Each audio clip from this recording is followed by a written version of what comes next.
Hello dear friends, how are you. This is lecture number 3। Lecture number 3 हमारे पास कानून शहादत order जो चल रहा था उसके अंदर है। ठीक है, उसके अंदर हमने चैप्टर नंबर 2 डिस्कस कर लिया था। आज चैप्टर नंबर 3 स्टार्ट करेंगे। चैप्टर नंबर 3, ये चैप्टर नंबर 3 है हमारे पास। कौन सा है? Third chapter. ठीक है, चैप्टर नंबर 3। चैप्टर नंबर 3 के अंदर आज हम डिस्कस करेंगे रेलिवेंसी ऑफ फैक्ट्स, मतलब कौन कौन से फैक्ट्स जो है वो रेलिवेंट होते हैं। ये आर्टिकल 18 से लेकर आर्टिकल 69 तक है। ठीक है डियर फ्रेंड्स, आइए इसकी बेरीडिंग कर लेते हैं कि कौन कौन से आपके जो है इसमें से सवाल आ सकते हैं। आर्टिकल 18 से ये पूछ सकता है कि एविडेंस में बी गिवन ऑफ ऑप्शन हो सकते हैं fact and issue and relevant facts, मतलब दोनों की आप जो है एविडेंस दे सकते हैं। बिल्कुल क्लियर है। ठीक है, जो कि डिक्लेयर्ड हो रेलिवेंट। ठीक है, उसके अलावा नहीं। कोई भी एविडेंस किस किस की आप दे सकते हैं? एविडेंस एक तो फैक्ट एंड इशू, मतलब जो फसाद की आपकी जड़ है वो, और जो रेलिवेंट जो भी बातें हैं ना, जो भी बातें डिक्लेयर हो चुकी हैं कि ये बातें रेलिवेंट है, उन पर भी एविडेंस हो सकती है। एक्सप्लेनेशन है, this article shall not enable any person to give evidence of fact which he is disentangled to prove by any provisions of the law for the time being in force relating to civil procedure। मतलब एक शख्स को रोका गया है evidence देने के लिए, किसी भी चीज़ को प्रूव करने के लिए, तो फिर वो एविडेंस नहीं दे सकता। ठीक है, और आर्टिकल 19 कहता है relevancy of facts forming part of same transaction, और इसके अंदर एक लेटेंट टर्म्स है रेस्ट गेस्टे। टर्म्स है कौन सा? रेस्ट गेस्टे, रेस्ट गेस्टे। ठीक है, अगर आपसे पूछा जाए कि रेस्ट गेस्टे जो है कौन से आर्टिकल के अंदर है, तो आर्टिकल आप 19 टिक करेंगे। ठीक है, relevancy of facts forming part of same transaction, मतलब अगर आपसे ये सवाल पूछा जाए कि relevancy of facts forming part of same transaction का क्या मतलब है, इसका मतलब है रेस्ट गेस्टे। आ रही बात समझ में? मतलब ऐसे फैक्ट्स जो कि चेन बनते हों। ठीक है, एक ही जुर्म की पूरी जो है वो सीरीज बनती हो, पूरी की पूरी उसकी चेन बनती हो, तो फिर वो जो है क्या है हमारे पास? Forming part of same transaction. सम नहीं, ये वर्ड है सेम। ठीक है, सेम ट्रांजेक्शन। ठीक है, जो भी same transaction, for example A is accused of the murder of B by beating him. A जो है मुजरिम है बी को मारने का। ठीक है, बी का जो है मर्डर किया है कि उसने बी को पीटा था, मारा था। ठीक है, वाट एवर वाज सेड और डन बाय ए और B are the bystanders is the beating. ठीक है, अब जो ए और बी के बीच में जो भी तर्क कलामी हुई, जो भी बातें हुई, या फिर वहाँ पर जो आसपास जो लोग खड़े थे उनके दरमियान जो भी बातें हुई, ठीक है, आर सो शॉर्टली बिफोर और after it was to form part of the same transaction. और इससे पहले जो भी इनके दरमियान या दूसरे लोगों के दरमियान बातें हुई, या उसके जैसे वो वाक़या हुआ उसके फ़ौरन बाद जो भी बातें हुई, वो सब की सब जो है वो सेम ट्रांजेक्शन है। आ रही बात समझ में? सेम ट्रांजेक्शन मतलब रेस्ट केस है। अगर आपको आर्टिकल 20 से पूछा जाए, ठीक है, आर्टिकल 20 आपको याद रखना है। आर्टिकल 20 बात करता है facts which are occasion cause effect of facts in issue. अरे बस समझिए, ये हमारे पास बात करता है ओकेशन, काज और इफेक्ट के बारे में। मतलब कोई भी एक हकीकत बनती है, ठीक है, जो हकीकत है उसका जो सबब कैसे पेश आया, ठीक है, उसका क्या सबब, वो क्या क्या क्या वजह बनी। फॉर एग्जांपल ए को जो है लूट लिया गया, ए जो है ए की लूट मार हो गई, ए की फुर हो गई। ठीक है, ए की फुर कैसे हुई, किस वजह से हुई?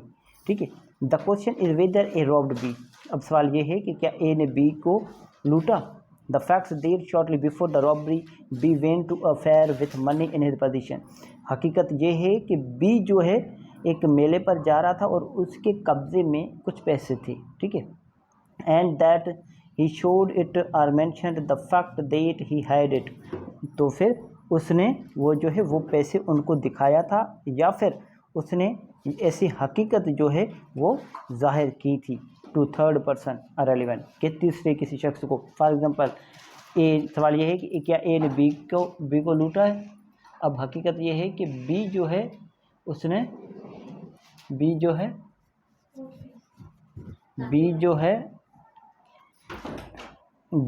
है ना, उसने मेले पर जाते हुए उसके क्या किए थे, उसकी जो पास पैसे थे वो पैसे उसने किसी शख्स को दिखाया था, किसी थर्ड पर्सन को। ठीक है, यहाँ तक बात क्लियर है। तो फिर वो उसकी वजह बनी। अरे बस इसी तो काज इफेक्ट।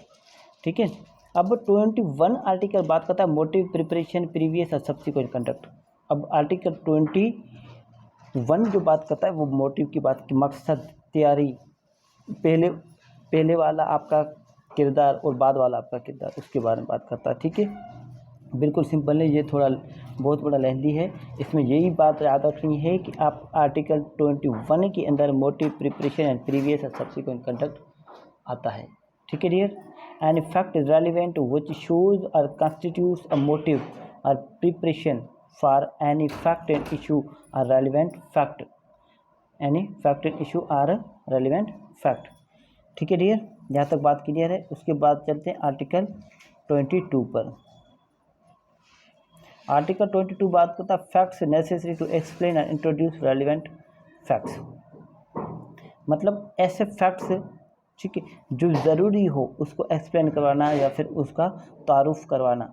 ठीक है, फैक्ट नेसेसरी टू एक्सप्लेन और इंट्रोड्यूस रेलिवेंट फैक्ट्स, मतलब ऐसी हकीकत जो कि ज़रूरी हो उस हकीकत को वजाहत करना, उसका तारुफ कराना। फैक्ट नेसेसरी टू एक्सप्लेन और introduce fact in issue or relevant fact or which support or rebut and inference suggested by a fact in issue or relevant fact or which establish the identity of anything or person whose identity is relevant or fix the time or place at which any fact and issue is or relevant fact happen, or which show the relation of parties by whom any such fact was transacted or relevant insofar as they are necessary for that purpose।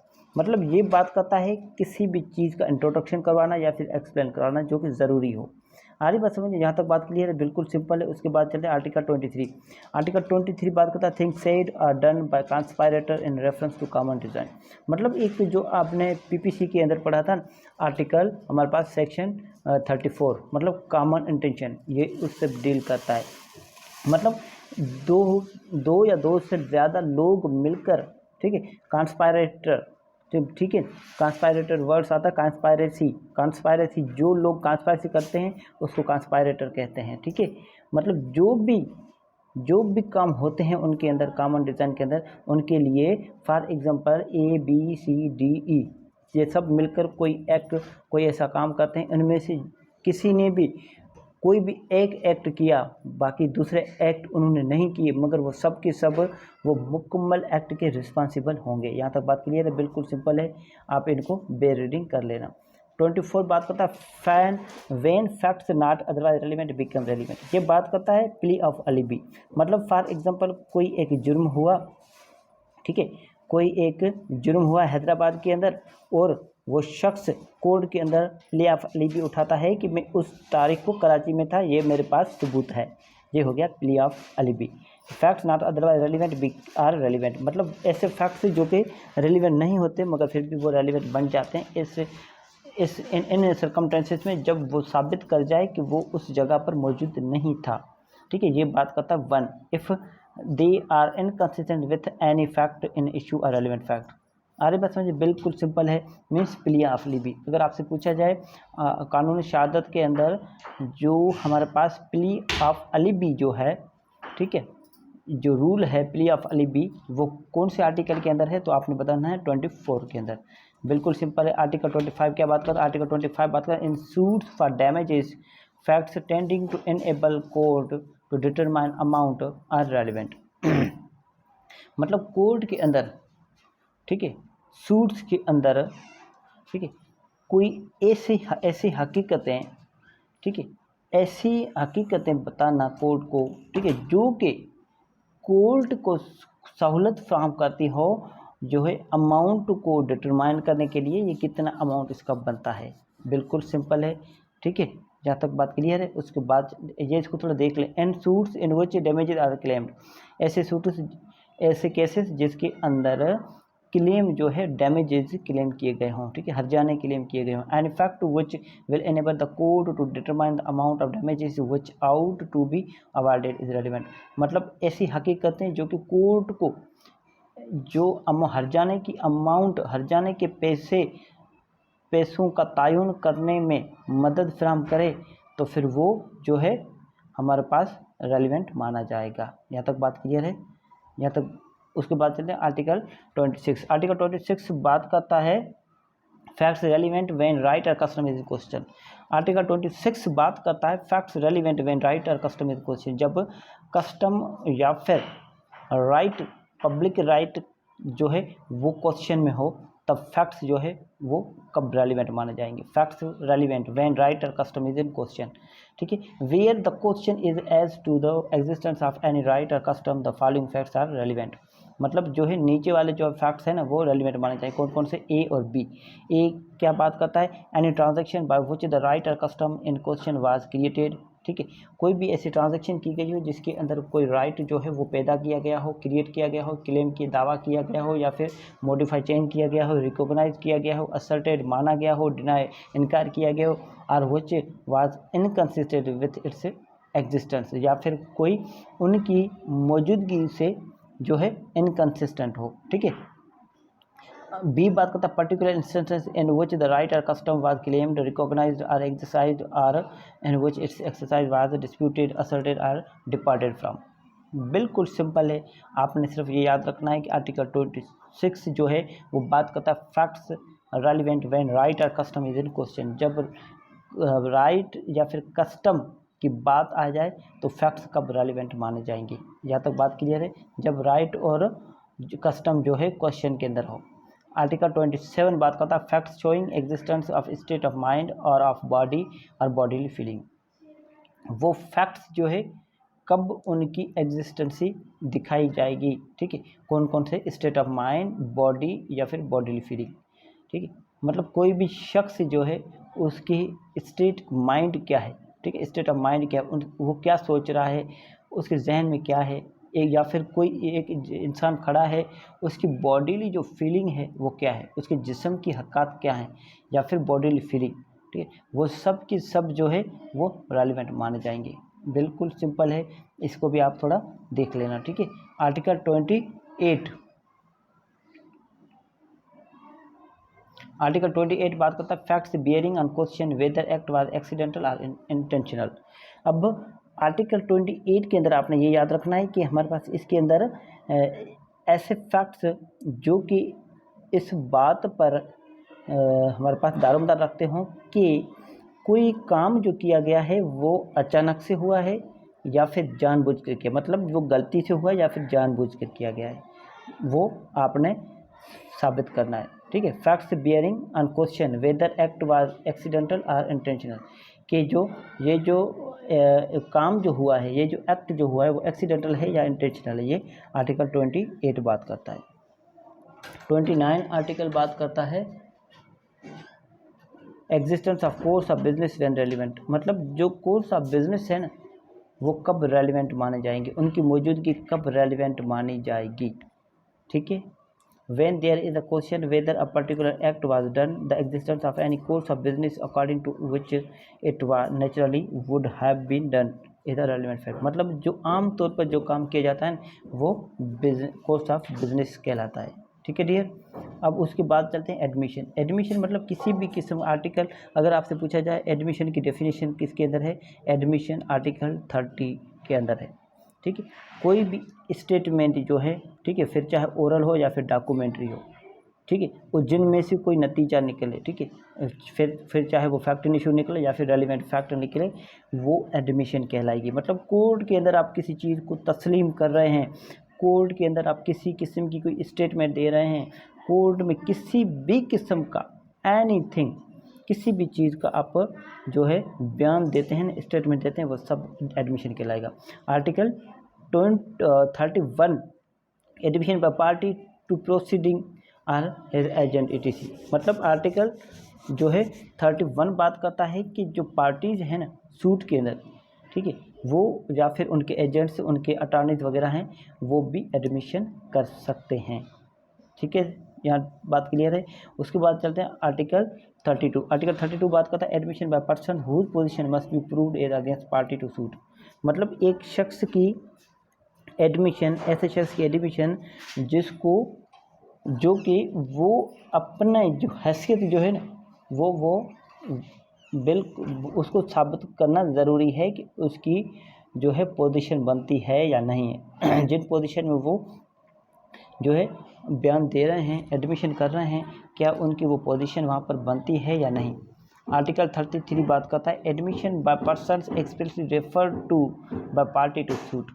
मतलब admission by persons expressly referred to by party to suit, मतलब ऐसे शख्स की admission जिसको refer किया गया हो कि आप जो है उसमें जो है मतलब उसकी जो है एडमिशन आप लें, उस शख्स से पूछ लें। फॉर एग्जांपल कोई ए है, ठीक है, ए जो है अपना घोड़ा बेच रहा है बी को, ठीक है, आगे बात समझिए। और ए जो है, ए ने बी को कहा कि आप सी जाओ और सी से पूछ लो, सी घोड़े के बारे में जानता है, ठीक है। तो फिर सी की जो बयान होगा ना, जो सी की जो एडमिशन होगी ना, वो रेलिवेंट मानी जाएगी। बिल्कुल सिंपल है, मतलब थर्ड पर्सन की बात करते हैं यहाँ पर।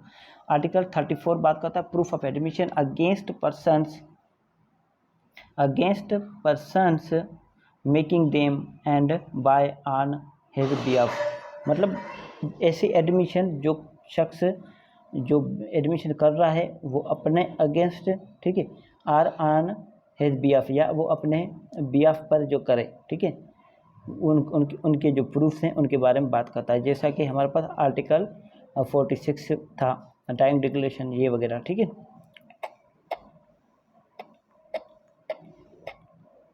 उसके बाद बात चले जाते हैं हम आर्टिकल 35 बात करता है when oral admission is to contents of documents are relevant.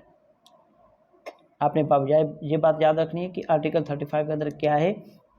Article 35 के अंदर है कि ओरल जो एडमिशन्स है कंटेंट्स ऑफ डॉक्यूमेंट्स की, वो कब रेलिवेंट मानी जाएगी, ठीक है।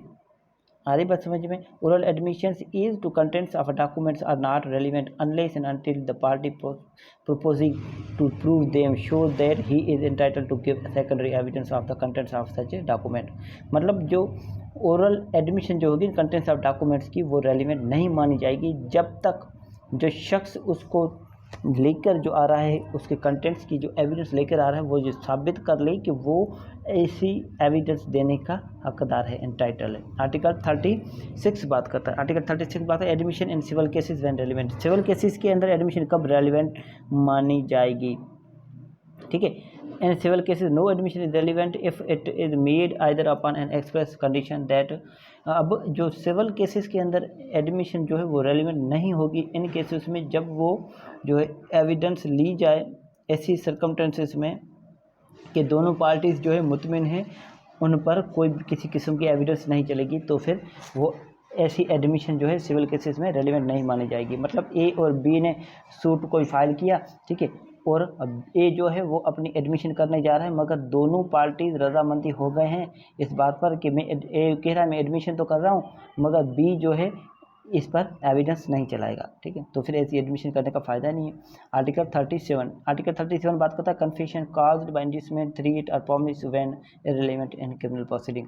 मतलब जो भी कन्फेशन, ठीक है, इकरार जुर्म आप करते हैं ना, ठीक है, जो कि किन किन वजह से इंड्यूसमेंट आपको बहलाया गया हो, ठीक है, अरे बस में या फिर आपको धमकी दी गई हो या फिर आपसे किसी किस्म का कोई वादा किया गया हो, तो फिर इन सूरतों में जो कन्फेशन है, इकरार जुर्म, वो जो है इररेलेवेंट माना जाएगा। ये आर्टिकल 37 बात करता है, ठीक है। और आर्टिकल 38 बात करता है confession to police officer not to be prove. अब जो पुलिस के सामने जो भी आप कन्फेशन करेंगे वो साबित नहीं की जा सकती, ठीक है, मतलब वो इररेलेवेंट है, ठीक है। Confession by accused while in custody of police not to be proved against him.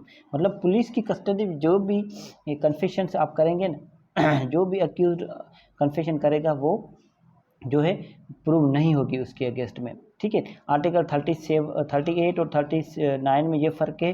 38 जो है वो बिफोर अरेस्ट की बात करता है कि अरेस्ट गिरफ्तारी होने से पहले पुलिस के सामने कोई बयान देना, और आर्टिकल 39 बात करता है गिरफ्तार हो जाने के बाद पुलिस कस्टडी के अंदर कोई बयान देना। मतलब दोनों के दोनों जो है, दोनों की कोई अहमियत नहीं है। आर्टिकल 38 और 39 पुलिस के सामने इकरार जुर्म करना कोई जो है अहमियत नहीं रखता पुलिस, क्योंकि पुलिस जो है मारपीट कर ये लेती है, एक्सटेट करवाती है। ठीक है, यहाँ तक बात करिए। हाउ मच, आर्टिकल 40 बात का how much of information received from accuse may be proved, मतलब एक अक्यूज शख्स से किसी किस्म की कोई इन्फॉर्मेशन ली गई है वो कितनी साबित हम करवा सकते हैं।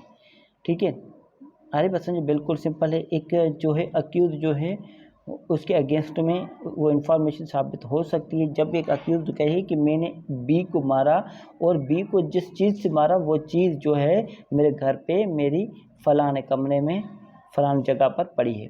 ठीक है, मतलब उसने बिल्कुल उसने इन्फॉर्मेशन दी, उस इन्फॉर्मेशन पर पुलिस जाती है और वहाँ से वो चीज़ मिलती है, तो फिर वो उसको डिस्प्रूव करना बहुत ही मुश्किल है, वो उसके अगेंस्ट में प्रूव हो चुका है। ठीक है, अब फिर चाहे भले उसने पुलिस के सामने ही कहा हो, मगर वो जो है वो कॉन्सिक्वेंसेस जो है ना जो इन्फॉर्मेशन के, वो बहुत ही उसके अगेंस्ट में इस्तेमाल हो सकते हैं, मे बी प्रूव।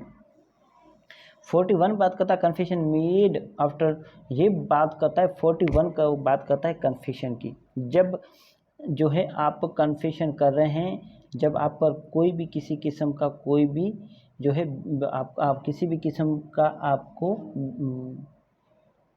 बहकाया नहीं गया है, ना ही आपको किसी किस्म की कोई धमकी है, ना ही किसी किस्म का आपसे कोई वादा लिया गया है, ना ही आपको किसी किस्म की कोई खतरे में रखकर आपसे लिया गया है। इन सूरतों में वो जो है मतलब आर्टिकल 37 की जो बातें हैं ना उनको हटाकर उनके अलावा जो भी चीज़ हो वो जो है जब कोर्ट समझे कि ये इनमें किसी भी किस्म की कोई भी मतलब हिरास वगैरह नहीं है, इन्होंने वॉलंटरीली ये बात कोर्ट में आके की है, तो फिर वो रेलिवेंट मानी जाएगी। या तो बात क्लियर है। मतलब कन्फेशन किस आर्टिकल के तहत होती है? कन्फेशन होती है 41 आर्टिकल के तहत। और 42 बात करता है confession otherwise relevant not to become irrelevant because of promise of secrecy. किसी किस्म की कोई इकरार जुर्म करता है, वो सिर्फ इस बात की वजह से इरेलीवेंट गैर मुतलका नहीं माना जाएगा कि ये तो वादा किया गया था। अरे बस समझ में, ये तो मुझसे वादा करवाया गया था कि अगर आप ये अभी कहोगे तो बाद में हम आपको छुड़ा देंगे, बाद में आपकी सज़ा कम करवा देंगे। ठीक है, तो फिर ऐसी छोटी सी बात के लिए वो रेलिवेंट नहीं माना जाएगा, मतलब वो रेलिवेंट रहेगा। ठीक है, मतलब वो उसके अगेंस्ट में ही बात रहेगी।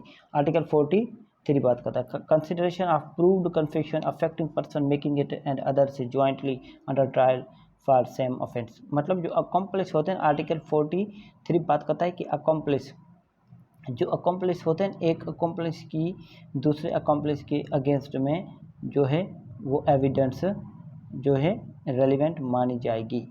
बिल्कुल बात क्लियर है, यहाँ तक बात clear. When more persons than one are being tried jointly for the same offence and confession made by one person is proved.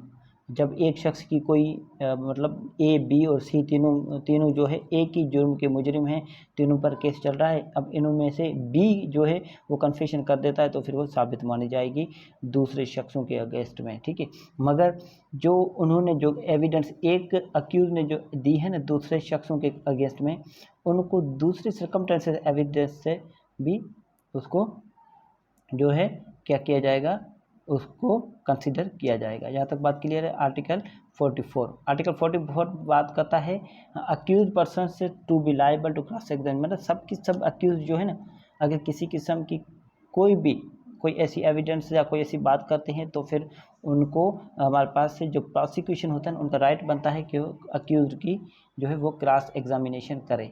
ठीक है, यहाँ तक बात क्लियर। आर्टिकल 45 बात करता है admission not conclusive proof but में स्टॉप। मतलब जो एडमिशन जो कोर्ट के अंदर हो रही है ना, वो कंक्लूसिव नहीं है, मतलब हितमी बात नहीं है, मतलब आखिरी बात नहीं है, मगर वो एड स्टॉप इस्तेमाल हो सकती है।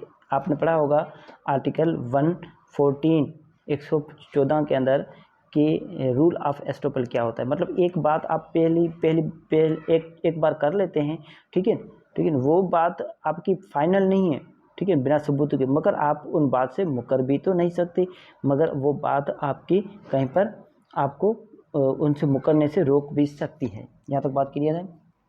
अब आ जाते हैं हम आर्टिकल 46 46 पर 46 बात करता है cases in which statement of relevant fact by person who is dead or can not be found ETC is relevant. मतलब ये बात करता है डाइंग डिक्लेरेशन।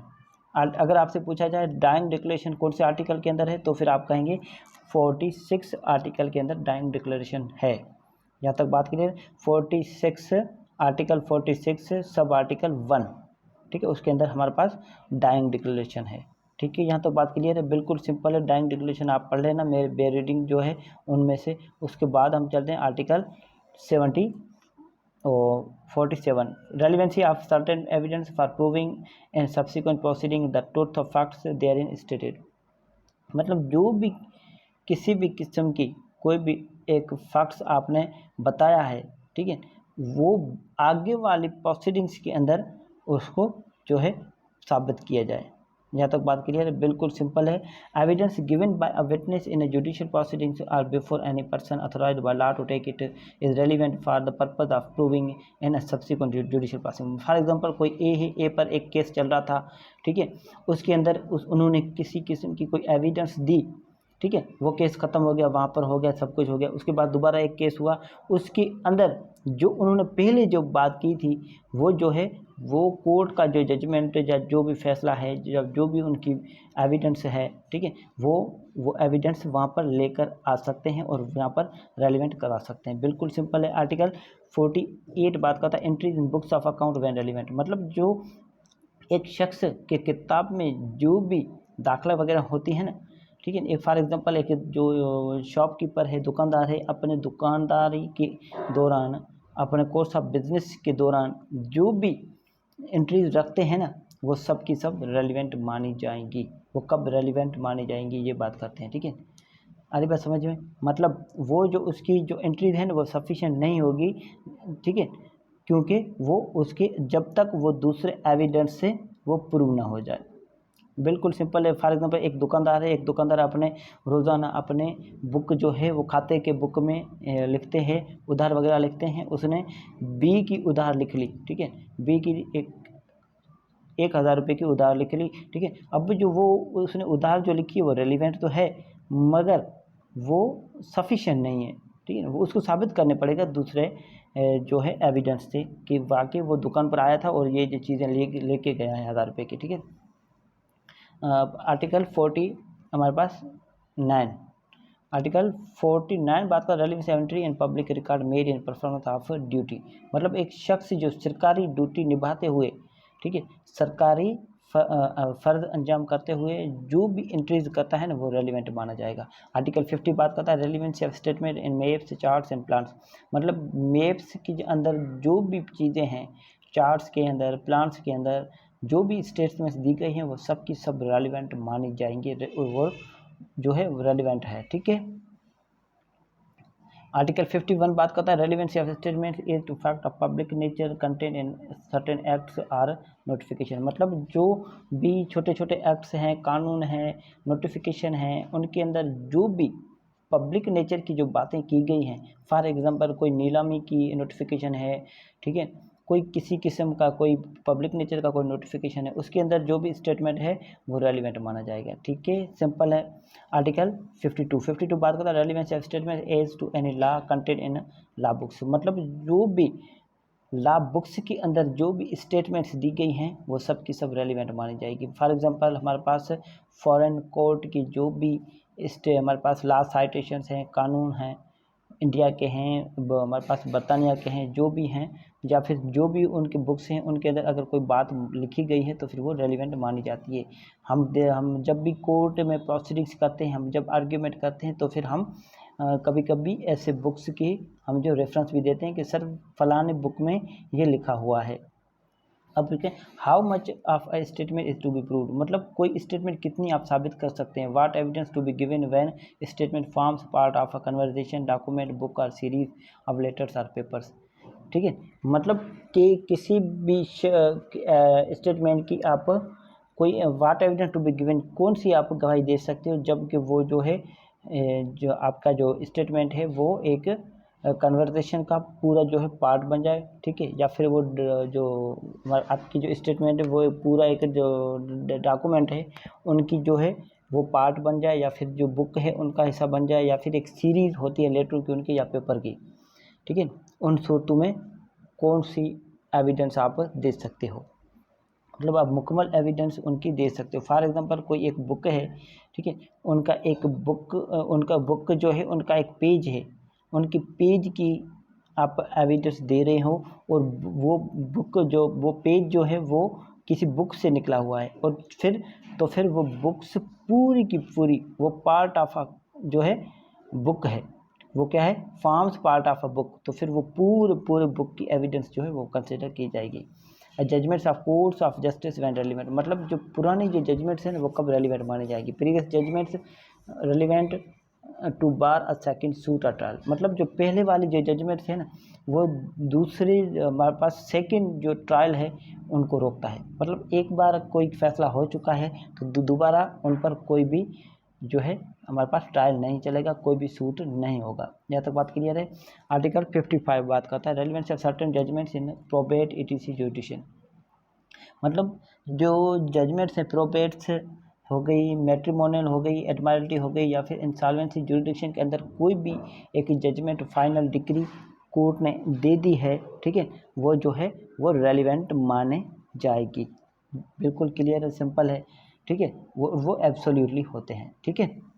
आर्टिकल 56 बात कर relevancy and effect of judgements orders or decree other than those mention in article 55, ये भी simple है। उसके बाद आर्टिकल 57 बात करता है judgments etcetera other than those mention in article 54 to 56 when relevant, मतलब जो जजमेंट्स दी गई हैं, मतलब आर्टिकल 54 से लेकर 56 तक उनके अलावा, ठीक है, वो कब रेलिवेंट मानी जाएंगी, ठीक है, ये भी इसकी आप बेरिंग कर लेना। उसके बाद हम चलते हैं आर्टिकल 58 बात करता है कि कोई भी जजमेंट जो है वो फ्रॉड कोलिजन, ठीक है, उनके उन हिसाब से ली गई हो तो फिर वो जो है इररिलेवेंट मानी जाएगी, ठीक है। आगे बात समझें, जहाँ तक बात क्लियर है। फ्रॉड और कोलिजन इन ऑब्टेनिंग जजमेंट और इनकॉम्पिटेंसी ऑफ कोर्ट में बी प्रूव्ड, मतलब कोई जो आपने जजमेंट जो पहले दिखाई है, ठीक है, आर्टिकल 54, 55 और 56 के अंदर जो कि दूसरी पार्टी ये साबित कर जाती है कि इन्होंने जो जजमेंट पहले पेश की है वो फ्रॉड से ली गई थी या कोलिजन से ली गई थी। कोलिजन मीन्स दोनों पार्टीज ने मिली भगत से ली थी, ठीक है, या फिर जो कोर्ट ने जो फैसला दिया था, जजमेंट दी थी, डिग्री दी थी, जो ऑर्डर पास किया था, उस कोर्ट के जुरिडिक्शन ही नहीं थी, ठीक है, ये बात रेलिवेंट मानी जाएगी। उसके बाद है ओपिनियन ऑफ थर्ड पर्सन, मतलब एक्सपर्ट्स जो होते हैं उनकी ओपिनियंस। अगर आपसे पूछा जाए कि ओपिनियन ऑफ एक्सपर्ट्स कौन से आर्टिकल के अंदर है तो फिर आप आर्टिकल कहेंगे 59 के अंदर, ठीक है, बिल्कुल सिंपल है। उसके बाद हम चलें, जैसा कि हमारे पास हैंड राइटिंग एक्सपर्ट है, किसी भी किस्म का कोई भी सर्जन है, वो सब के सब, ठीक है, हमारे पास कौन से हमारे पास है जो एक्सपर्ट्स होते हैं।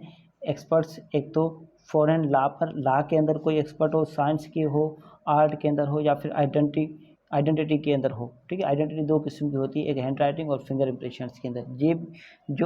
ये होते हैं एक्सपर्ट्स, ठीक है। एक्सपर्ट्स की जो ओपिनियंस होती है, एक्सपर्ट्स की जो ख्याल होता है वो कोर्ट के अंदर रेलिवेंट माना जाता है। अब चलते हैं आर्टिकल 60 के अंदर। आर्टिकल 60 बात करता है facts bearing upon opinion of experts, मतलब वो कौन सी हकीकतें हैं जो कि जो हमारे पास एक्सपर्ट्स माहिर होते हैं उनके ख्याल पर जो है बेस करती हैं, ठीक है, उन पर दारोमदार रखती हैं। Fact not other relevant are relevant if they support are inconsistent with the opinions of experts when such opinion are relevant, जब ओपिनियन ऑफ एक्सपर्ट्स रेलिवेंट हो, ठीक है, फिर चाहे वो ओपिनियन जो इनकंसिस्टेंट हो या फिर जो है उन चीज़ को सपोर्ट करती हो या फिर इनकंसिस्टेंट, सपोर्ट मतलब असर्ट करती हो या फिर इनकंसिस्टेंट मतलब डिनाई करती हो, ठीक है, वो रेलिवेंट माना जाएगा। फॉर एग्जांपल कोई एक हैंड राइटिंग एक्सपर्ट है, उससे इस बात पर ओपिनियन लिया गया कि ये राइटिंग जो है एक शख्स की राइटिंग है या नहीं, आप मैच करके दें। उन्होंने कहा हाँ ये राइटिंग एक ही शख्स की है, तो फिर वो मतलब उसने सपोर्ट किया, मतलब उसने असर्ट किया, ठीक है। और उसी शख्स ने अगर ये कहता है कि नहीं ये राइटिंग एक शख्स की नहीं है, तो फिर मतलब वो इनकन्सिस्टेंट हो गया, मतलब उन्होंने डिनाई कर दिया। तो फिर वो दोनों पॉइंट जो है, अगर दोनों सूरतों में जो भी सूरत में अगर वो ओपिनियन देता है वो रेलिवेंट मानी जाती है। उसके बाद आर्टिकल 61 बात का opinion as to handwriting when relevant, मतलब हैंड राइटिंग जो एक्सपर्ट है उसकी ओपिनियन कब रेलिवेंट मानी जाएगी, उसकी ओपिनियन रेलिवेंट मानी जाएगी, ठीक है, बिल्कुल सिंपल है, ठीक है। उसके बाद आर्टिकल 62 बात करें opinion as to existence of right और कस्टम वेर रेलिवेंट। एग्जिस्ट हमारे पास राइट और कस्टम की जब बात आ जाए, ठीक है, उनके उनके लिए जो ख्याल जो है वो कब रेलिवेंट माना जाएगा, जब कोई शख्स हो बड़ी उम्र का, गांव के बारे में, फॉर एग्जांपल कोई एक गांव है बहुत बड़ा, वहाँ पर बहुत बड़ी बड़ी उम्र के लोग रहते थे, वो जो बातें करते थे वो रेलिवेंट मानी जाएगी, बिल्कुल सिंपल है। उसके बाद चलते हैं आर्टिकल 63 बात करता है opinion as to usages tenets it etcetera when relevant, मतलब जो यूजेज आपकी रीते रस्में हैं, ठीक है, वो कब रेलिवेंट मानी जाएंगी, उन पर जो आपके जो ओपिनियन है वो कब रेलिवेंट माने जाएंगे। मतलब एक फैमिली जो है वो कैसी रीते रस्में करती थी, ठीक है, वो जो है the court way have to form an opinion as to the usages and tendency of any body of man और फैमिली, द कॉन्स्टिट्यूशन और government of any religious charitable of the meaning of words of terms used in particular districts और particular class of people, मतलब इन बातों पर उन for example कोई एक वर्ड से है, आमतौर पर एक जो इलाका है, पर्टिकुलर क्लास ऑफ पीपल्स है, एक ज़िला है, खास करके डिस्ट्रिक्ट है, ठीक है, उनके अंदर कोई ऐसी बात की जाती है, उनकी मतलब क्या होता है, उनका मतलब जानने के लिए उस इलाके के लोगों से हम पूछेंगे, उन इलाके के जो भी लोग बात करेंगे वो जो है रेलिवेंट मानी जाएगी, ठीक है। यहाँ तक बात की जाए बिल्कुल सिंपल है। हमारे पास आर्टिकल 64 बात करता है opinion on relationship when relevant, मतलब रिलेशनशिप के बारे में बात करता है कि रिलेशनशिप पर जो ओपिनियन जो ख्याल होगा वो कब रेलिवेंट माना जाएगा और किसकी एविडेंस मानी जाएगी। फॉर एग्जांपल ए जो है वो हमारे पास बी का बेटा है या नहीं है, ठीक है, आ रही बात समझ में, तो फिर उन पर जो किसी का ख्याल है, ठीक है, वो रेलिवेंट माना जाएगा। अब ए और बी शादीशुदा हैं या नहीं हैं, इन पर जो भी एविडेंस होगी, उनके जो भी जानने वाले हैं, उनके फैमिली मेम्बर हैं, या फिर जो उन बात पर ख़ास नॉलेज रखते हैं, जो उन जिनको पता है उन बात का, ठीक है, उनकी जो ओपिनियन होगी वो रेलिवेंट मानी जाएगी। उसके बाद आर्टिकल 65 बात करता है grounds of opinion when relevant, मतलब जो जिन ग्राउंड्स पर जो आपने ख्याल रखा है, जिन बुनियाद पर आपने जो ख्याल रखा है वो कब रेलिवेंट माना जाएगा, ठीक है, वो तब रेलिवेंट माना जाएगा जब वो आपका ओपिनियन जो है वो इन क्वेश्चन हो, मतलब उन पर शक हो, तो फिर आपने जो आपने ख्याल बनाया है वो किस बुनियाद पर। फॉर एग्जांपल एक हमारे पास साइंटिस्ट हैं, वो जो है अपना ओपिनियन देते हैं कोई एक्सपेरिमेंट करके, तो फिर जो एक्सपेरिमेंट किया है ना, जो ओपिनियन उन्होंने दिया है ना एक्सपेरिमेंट करके, वो ओपिनियन पर थोड़ा सा डाउट है, तो फिर कोर्ट कहेगी, ठीक है, वो ग्राउंड्स जो है वो कोर्ट में पेश करो, ग्राउंड्स रेलिवेंट माने जाएंगे। किन ग्राउंड्स आपने जो मतलब ग्राउंड्स मतलब जो इन्होंने एक्सपेरिमेंट किया, मतलब जो इन्होंने मुशाहिदा किया, जो तजर्बा किया, उन पर वो जो तजर्बा कैसे किया, किस तरह किया, वो रेलिवेंट माना जाएगा, ठीक है। कैरेक्टर की बात आती है अब, कैरेक्टर व्हेन रेलिवेंट की, कैरेक्टर एक इंसान का कब रेलिवेंट माना जाएगा। In civil cases character to prove conduct imputed irrelevant, मतलब सिविल केसेस के अंदर एक शख्स का कैरेक्टर साबित करना जो है वो गैर मुतलका है, मतलब वो साबित आप नहीं कर सकते कि इसका बैड कैरेक्टर था। In criminal cases previous good character relevant, और क्रिमिनल केस के अंदर जो गुड कैरेक्टर जो है ना एक शख्स का पहले जो अच्छा किरदार है, अगर कोई क्रिमिनल केस फॉर एग्जांपल कोई ए है, उन पर कोई क्रिमिनल केस जो है वो लग जाता है, ठीक है, मगर उसका जो पहले जो किरदार था ना, ठीक है ना, वो बहुत बड़ा अच्छा किरदार है, तो फिर वो रेलिवेंट माना जाएगा, उसको उन पर कुछ न कुछ कंसेशन मिल जाती है। अब आर्टिकल 68 बात करता है previous bad character not relevant accept in reply, अब एक शख्स का क्रिमिनल केस हो, सिविल केस हो, कुछ भी हो, क्रिमिनल केस के अंदर उसका जो पहले वाला जो बद किरदार है वो खतरनाक टाइप का किस्म है, ठीक है, वो रेलिवेंट नहीं माना जाएगा जब तक वो खुद जो है रिप्लाई में अपने गुड कैरेक्टर पेश ना करे। एक अक्यूज्ड है जो है उसका बैड कैरेक्टर रेलिवेंट नहीं है, ठीक है, जो प्रोसिक्यूशन है वो साबित नहीं करेगा इसका बैड कैरेक्टर है क्योंकि वो तो इररिलेवेंट है, मगर वो अक्यूज्ड खुद कहे कि सर मेरा तो जो है प्रीवियस गुड कैरेक्टर है, अगर वो गुड कैरेक्टर बात करता है तो फिर प्रोसिक्यूशन उसके रिप्लाई में उसका बैड कैरेक्टर को साबित कर सकता है। आर्टिकल 69 बात करता है कैरेक्टर एज अफेक्टिंग डैमेजेस, मतलब जो कैरेक्टर है ना वो अमाउंट ऑफ डैमेजेस पर जो है असरअंदाज होगा, मतलब जो कोर्ट से एक शख्स को वसूल करने हैं जो पैसे, वो जिस फॉर एग्जांपल जो प्लेंटिफ का कैरेक्टर है, प्लेंटिफ ने बी के अगेंस्ट में कोई सूट फाइल किया और सूट डिक्री हो गई, ठीक है, अब प्लेंटिफ का कैरेक्टर जो है वो कैरेक्टर कुछ ऐसा है कि जो है वो असरअंदाज हो सकता है उस जो डैमेजेस हैं जो डिक्री हुई है, जो ऑर्डर हुआ है उन पर। बिल्कुल सिंपल है, यहाँ तक अगर किसी भी किस्म का कोई सवाल हो आप मुझसे पूछ सकते हैं। Thank you so much. ये है आपकी बेयर रीडिंग, ठीक है, आपने कानून, आप भले मेरा लेक्चर देखें ना देखें, आप जो है कानूनी शहादत आर्डर की बेयर रीडिंग कर लें, 1 बार 2 बार 3 बार 5 बार 10 बार आप बेयर रीडिंग कर लें, आपको बिल्कुल समझ में आ जाएगा। आपने आर्टिकल्स, मोटे मोटे आर्टिकल्स याद रखने हैं, किस आर्टिकल्स के अंदर क्या कहा गया है, ठीक है, ये बातें आपने याद रखनी है, आपके 20 मार्क्स बन जाते हैं। Thank you so much.